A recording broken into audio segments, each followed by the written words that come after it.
এক নাম্বার, সন্তান যখন মায়ের পেট থেকে দুনিয়াতে আসে অর্থাৎ ভূমিষ্ঠ হয়, সঙ্গে সঙ্গে তার ডান কানে আজান এবং বাম কানে একামত দিতে হবে, এটা তার হক। দুই নাম্বার, তার জন্য সুন্দর একটি নাম, ইসলামিক নাম তার জন্য নির্ধারণ করতে হবে। তিন নাম্বার, তার জন্য আকিকা এবং তাহানিকা করতে হবে। চার নাম্বার,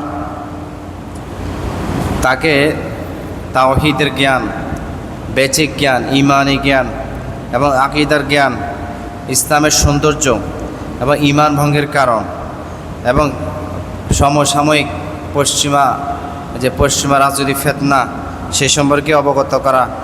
এরপর ইসলামের পরিচয়, ঈমানের রোকন, কালিমা, কোরআন, এসব কিছু তাকে বেসিকভাবে শিক্ষা দিতে হবে, এটা তার অধিকার। এবং সুন্নাহ তাকে শিক্ষা দিতে হবে, এটা তার অধিকার। 5 নাম্বার, তাকে নামাজের জন্য তাকিদ দিতে হবে। 6 নাম্বার, তাকে আদব শিক্ষা দিতে হবে, আদব।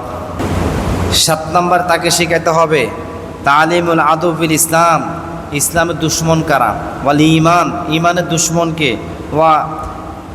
তা ইসলামের বন্ধুকে এবং ঈমানের বন্ধুকে, দুইটা শেখাইতে হবে। 8 নাম্বার, তাকে শেখাইতে হবে ইসলামের ইতিহাস। আমাদের একটা গৌরব ইতিহাস আছে, আমরা 1350 বছর পৃথিবী নেতৃত্ব দিয়েছি, ইতিহাসে এরকম লং টাইম নেতৃত্ব কেউ দিতে পারে নাই। তাহলে তার সামনে আপনার ইসলামিক খেলাফতের ইতিহাসগুলো, তারপর রাসূল সাল্লাল্লাহু আলাইহি ওয়াসাল্লামের শাসননীতি ইতিহাসগুলো এবং মুসলমানদের অবদানগুলো, মুসলমানরা কীভাবে বিশ্ব চালাইছে, কীভাবে মুসলমানদের অধীনে কাফেররা বসবাস করেছিল, সেই সময় কাফেররা মুসলমানদেরকে ন্যায্য অধিকার কীভাবে পেয়েছিল, কতটুকু শান্তিতে ছিল, এসব কিছু মুসলমান ভালো করে বুঝে নিতে হবে ইসলামী ইতিহাস থেকে। 9 নাম্বার, আপনার সন্তানকে শেখাতে হবে ইসলামের যে জিহাদ একটা ফরজ বিধান আছে সেটা, কারণ ইসলামের জিহাদকে কাফেররা সহ্য করতে পারে না। মুসলমানরা যদি ইসলামের জিহাদকে কামড়ে ধরে, তার কাফেরদের পতন হয়ে যাবে, মুসলমান আবার নেতৃত্ব দিবে। আপনার সন্তানকে শিখাবেন সেকুলারের জন্য জীবন দিও না, তারা জাহান্নামে যাবা। পশ্চিমা রাজনীতি আদর্শ বাস্তবায়ন করার জন্য জীবন দিও না, তুমি জাহান্নামে যাবা, শিখাবেন এগুলো।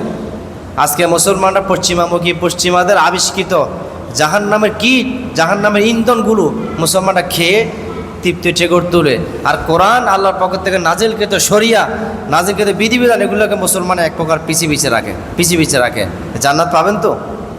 জান্নাত আশা করা সম্ভব না। শুধু নামাজ রোজা দিয়ে জান্নাত দিতে পারবেন না, ইসলামের বেসিক জ্ঞান আগে সামনে হাতে নিতে হবে। আপনি কি কোন চাউনিতে আছেন, আপনি কি সত্যের চাউনিতে আছেন নাকি অসত্যের চাউনিতে আছেন, এগুলো আপনাকে স্পষ্ট করে ফেলতে হবে। 10 নাম্বার, সন্তান অধিকার হলো সন্তানকে মেরাজ দিয়ে দিতে হবে। মা বাবার পক্ষ থেকে সন্তান সম্পদের ক্ষেত্রে যতটুকু পাবে অতটুকু সন্তানকে দিতে হবে, তার অধিকার।